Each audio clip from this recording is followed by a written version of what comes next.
Number 2 at Facebook steps down. Your news update, and we talk Wedding Elvi on this edition of State of the Bands Weekend, starting right now. Hello and welcome to Arbitrage State of the Bands Weekend for June 4th, 2022. I'm Joshua Stark. Sheryl Sandberg, the number 2 executive at Facebook owner Meta, who helped turn its business from startup to digital advertising empire, while also taking blame for some of its biggest missteps, is stepping down. Sandberg has served as chief operating officer at the social media giant for 14 years. She joined from Google in 2008, 4 years before Facebook went public. When I took this job in 2008, I hoped I would be in this role for 5 years. 14 years later, it is time for me to write the next chapter of my life, Sandberg wrote on her Facebook page Wednesday. Sandberg has led Facebook, now Meta's advertising business, and was responsible for nurturing it from its infancy into an over $100 billion a year powerhouse. Talk to employers in America's vast hospitality sector, hotels, restaurants, public pools, ice cream parlors, pick your own strawberry farms, and you'll hear a similar sentiment. They can't fill many of their summer jobs because the number of open positions far exceeds the number of people willing and able to fill them, even at increased wages. Some help may be coming. School's out for summer, cutting loose millions of high school and college students for the next 3 months. Teens are in an unusually commanding position, at least those among them who want a job. Researchers at Drexel University's Center for Labor Markets and Policy predicted in a report last month that an average of 33% of youth ages 16 to 19 will be employed each month from June through August this year, the highest such rate since 34% in the summer of 2007. Egypt on Monday displayed a trove of ancient artifacts dating back 2,500 years that the country's antiquities authorities say were recently unearthed at the famed necropolis of Saqqara near Cairo. The artifacts were showcased at a makeshift exhibit at the feet of Step Pyramid of Djoser in Saqqara, 24 kilometers southwest of the Egyptian capital. According to Mustafa Waziri, head of the Supreme Council of Antiquities, the find includes 250 painted sarcophagi with well-preserved mummies inside, as well as 150 bronze statues of ancient deities and bronze vessels used in rituals of Isis, the goddess of fertility in ancient Egyptian mythology, all from the late period about 500 BC. Most Maine residents will soon receive $850 checks to help them cope with inflation after a shortage of envelopes and paper products threatened to slow delivery. Democratic Governor Janet Mills said Wednesday that her administration will send out the first round of the checks this week. Mills said an initial 5,000 checks are to be sent on Thursday, and an estimated 200,000 will be mailed per week after that. So most residents will receive the money by the middle of July. The Maine legislature approved the rebate program, which returns more than half of the state's $729 million budget surplus to residents. The Office of the Maine State Treasurer said it was initially concerned about the envelope shortage, but has a sufficient number to distribute. It's Thursday night, and you're grabbing drinks with some friends. Started off with a pitcher for the table, which quickly becomes 2. There's pool. And there's the photo booth. All right, everybody squeeze in. Say cheese! Followed naturally by an order of wings. And another. Can we get some extra ranch sauce? Then there's the ceremonial nightcap. So what are we doing this weekend? And lastly, it's back to the car, which, if you're buzzed,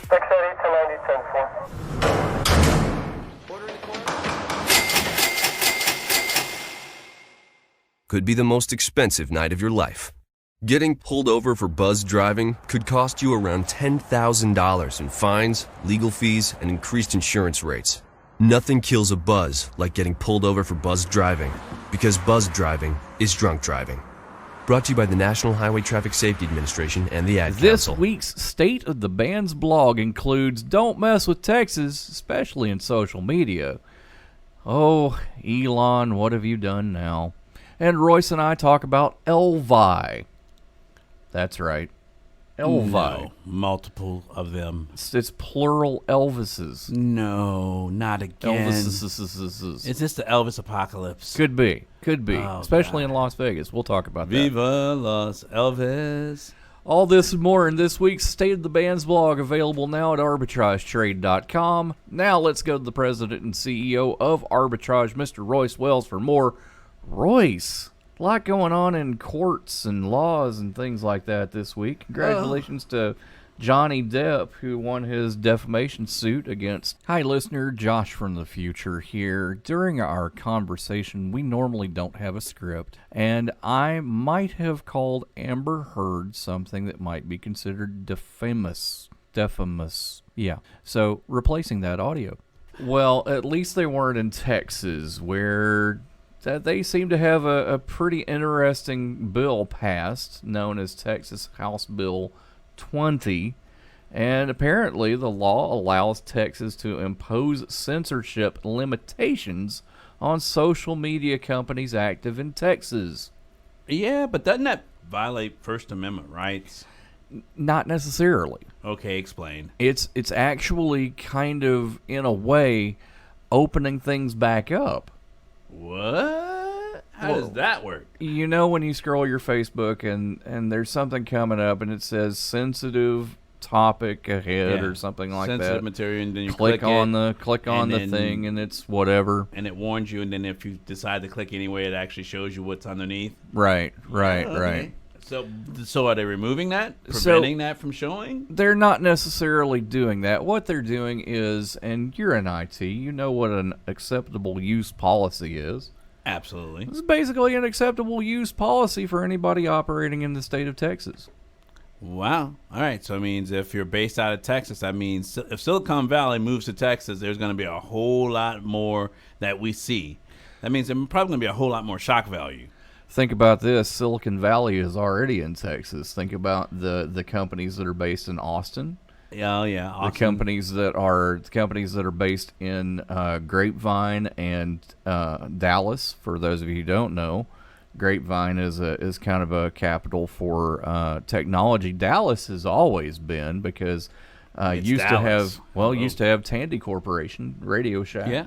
Yep. But now they house GameStop in Grapevine, slightly north of Dallas, I learned between something. Frisco and Dallas. So So that means if they have any social media content out there, they can literally ooh us and ah us, and we have no recourse except if you're here, you see what you see.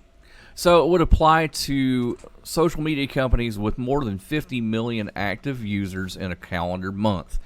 It is That's a lot of users. the social media company, not necessarily those that are posting social media.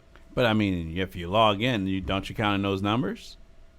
Kind of, yeah. But is that in the state or across the whole platform?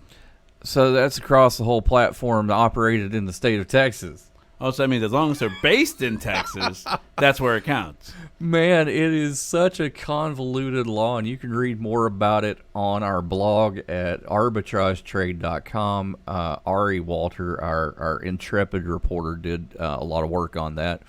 But go there. More after this on Arbitrage State of the Bands Weekend. Run, Elon, run! Hi, we're the Goo Goo Dolls. We're fortunate that we can give our daughters everything they need to grow and learn. But not every child can focus on classes and play dates. Nearly 13 million kids in the U.S. face hunger. That's 1 in 6. School lunch might be their only meal each day, and it's heartbreaking to imagine any child going to bed hungry.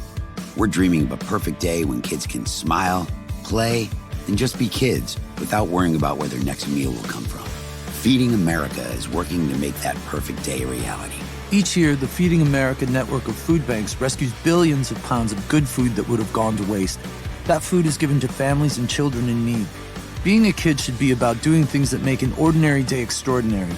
Learning to play an instrument, building a sandcastle, hosting tea parties. Hunger should never be an obstacle to growing up. You can help end childhood hunger in your community by visiting feedingamerica.org. Brought to you by Feeding America and the Ad Council. Twitter shareholders have filed a lawsuit accusing Elon Musk of engaging in unlawful conduct aimed at sowing doubt about his bid to buy the social media company. The lawsuit, filed late Wednesday in the U.S. District Court for the Northern District of California, claims the billionaire Tesla CEO has sought to drive down Twitter's stock price because he wants to walk away from the deal or negotiate a substantially lower purchase price. San Francisco-based Twitter is also named as a defendant for the lawsuit, which seeks class action status as well as compensation for damages. A representative for Musk didn't immediately respond to a message for comment on Musk last month, and Twitter declined to comment. Musk last month offered to buy Twitter for $44 billion that later said the deal couldn't go forward until the company provides information about how many accounts on the platform are spam or bots.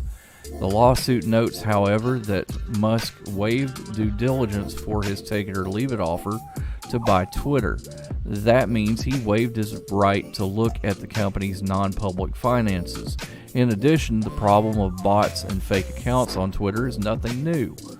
The company paid $809.5 million last year to settle claims that it was overstating its growth rate and monthly user figures. Twitter has also disclosed its bot estimates to the Securities and Exchange Commission for years, while also cautioning that its estimate might be too low. To fund some of the acquisition, Musk has been selling Tesla stock and shares in the electric car maker that have lost nearly a third of their value since the deal was announced on April 25th. In response to the plunging value of Tesla's shares, the Twitter shareholders lawsuit claims Musk had been denigrating Twitter, violating both the non-disparagement and non-disclosure clauses of his contract with the company. In doing so, Musk hoped to drive down Twitter's stock price and then use that as a pretext in attempt to renegotiate the buyout, according to the lawsuit.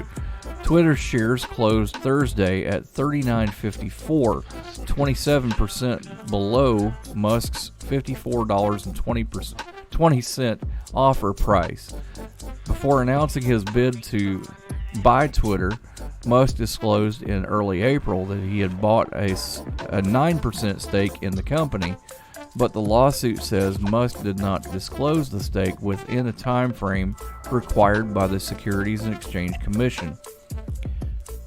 And the lawsuit says his eventual disclosure of the stake to the SEC was false and misleading because he used a form meant for passive investors, which Musk at the time was not, because he had been offered a position on Twitter's board and was interested in buying the company.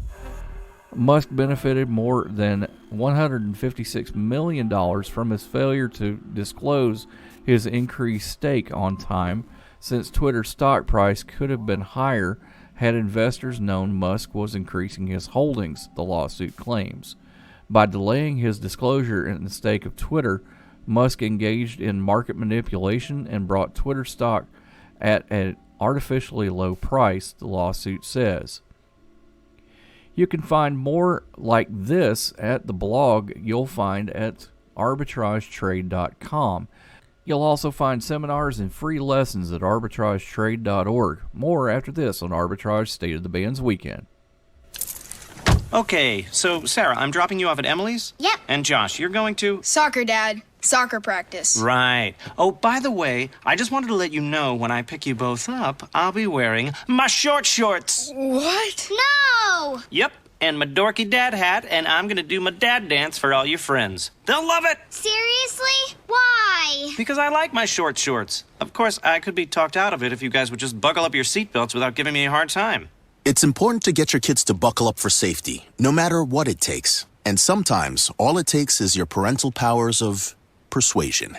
Okay, we're buckling up. See, all buckled. Good choice. I'll just have to do my dad dance at dinner time. What? No! Do what you have to make sure your kids are wearing their seatbelts, even on short drives. Never give up until they buckle up. A message from the National Highway Traffic Safety Administration and the Ad Council. Visit safercar.gov/kidsbuckleup for more information.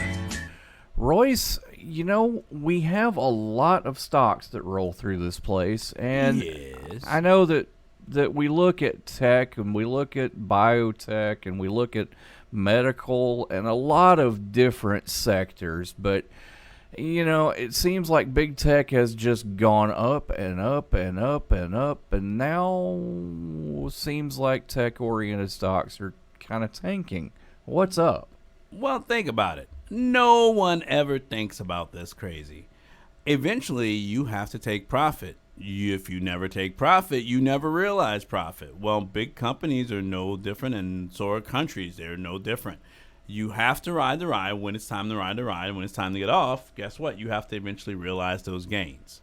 And typically those gains are huge. If you look at the 2008 crash and go all the way to where we are now, that's what? 14, 15 years of nothing but prosperity? Yeah. That's a 600-700% return if you bought at the very bottom of the 2008 crash and rode all the way up to where we are now. Even with the 20% haircut we have, you're still close to 600% up on that. That's right? true. That's true. So in order for anyone to make money, you have to be able to take profit.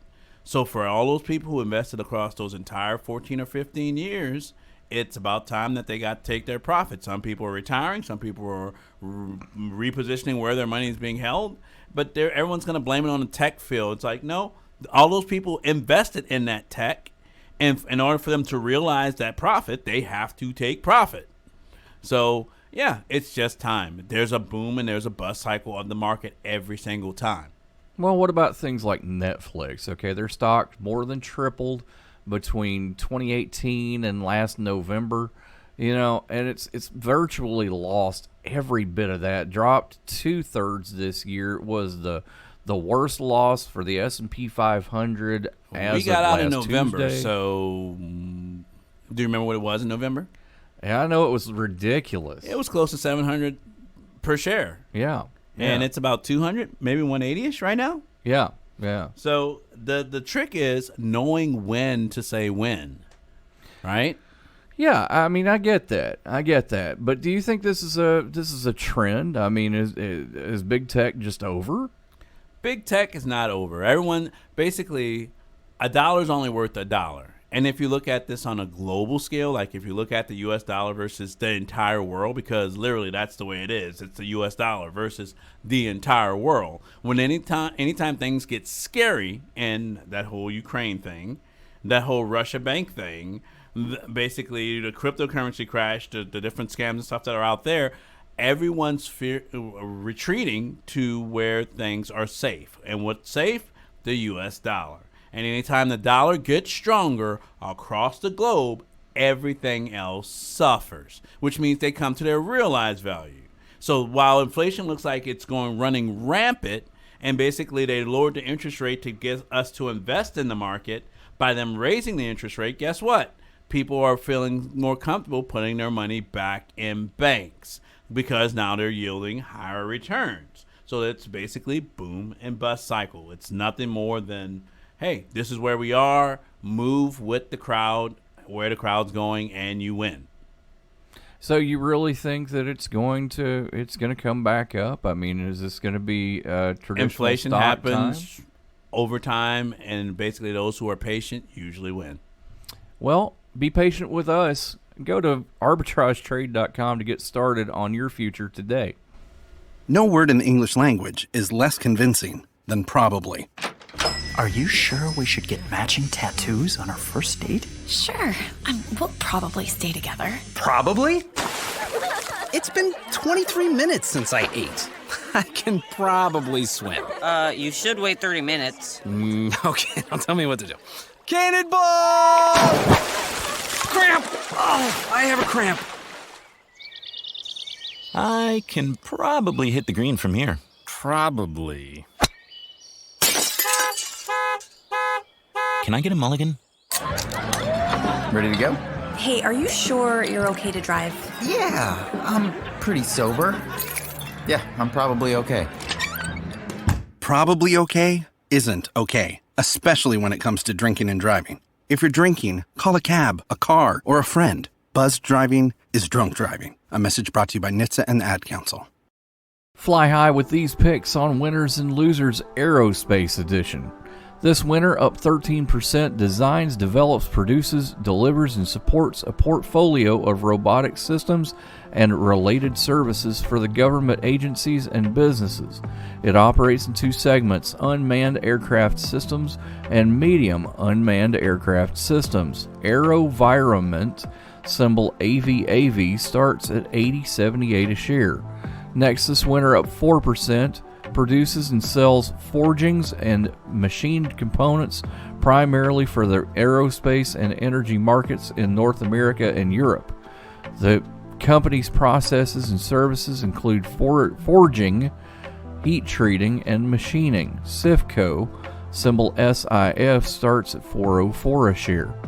Next, this winter, up 3%, holds concessions to develop, operate, and maintain airports in Mexico.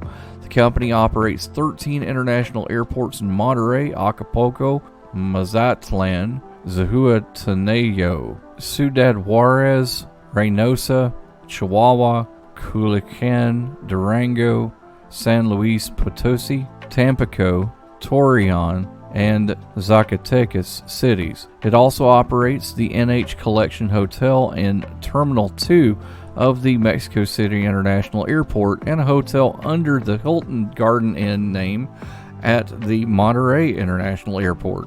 North Central Airport Group, symbol OMAB, starts at $56 a share. Losers this week, down 32%. This loser designs, engineers, manufactures, repairs, overhauls, and distributes aerostructures, airplane components, accessories, subassemblies, and systems worldwide. It operates in two segments, systems and support and aerospace structures. Triumph Group, symbol TGI, starts at $16.05 a share.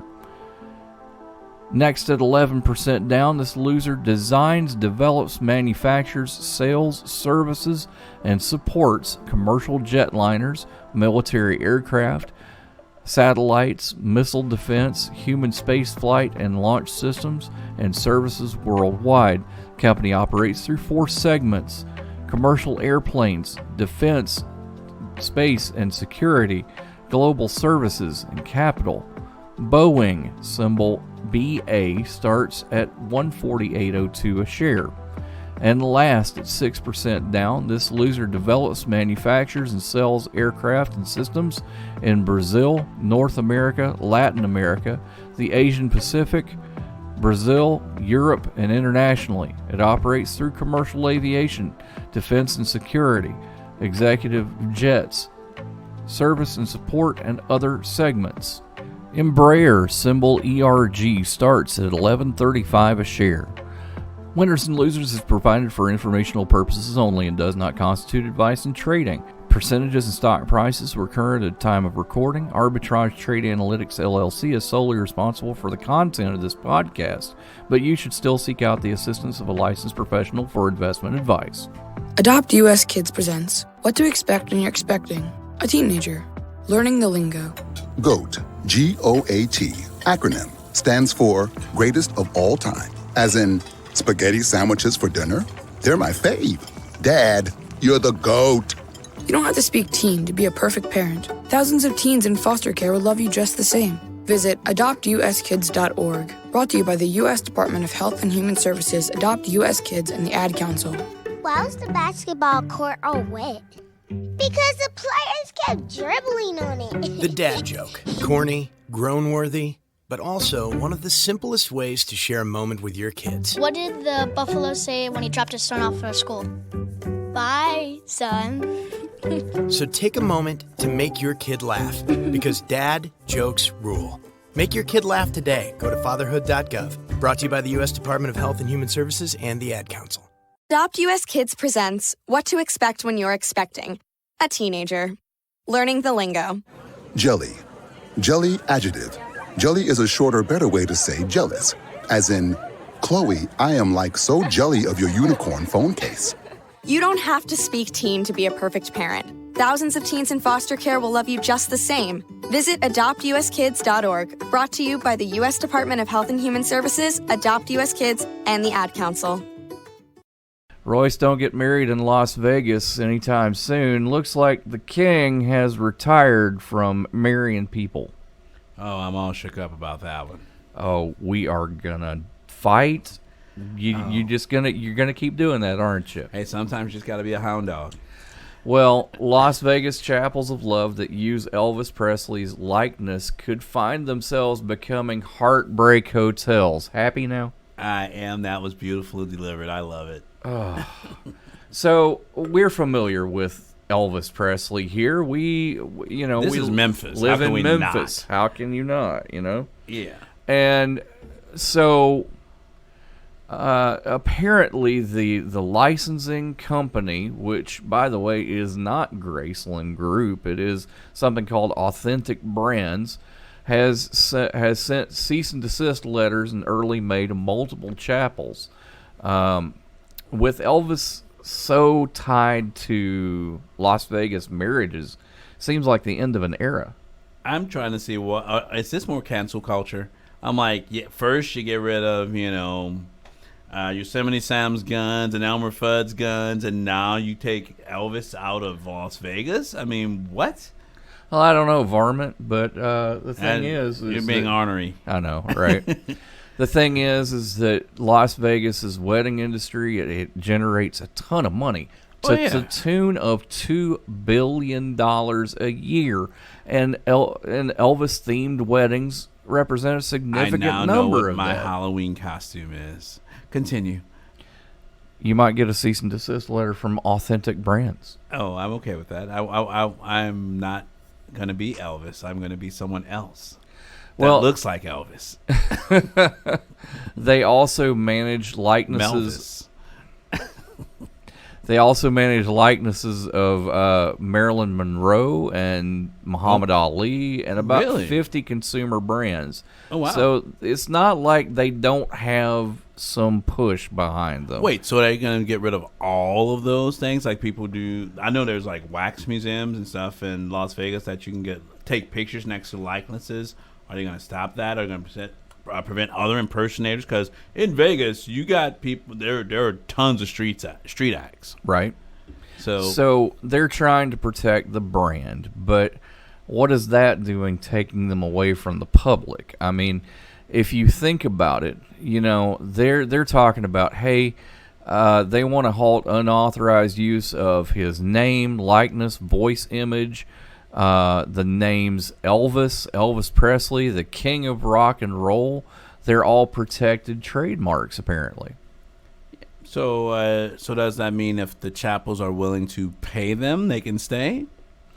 Is this a cash grab? That's the question. Possibly. Everyone needs money. I understand. But, however, just to let you know, live performance of an impersonating someone such as Elvis in a show is actually protected. It is an exception under Nevada's right of publicity law. So they said they were high class. That was just a lie. I'm gonna hurt you. I'm gonna get you all shook up. There we go. All right. Yeah.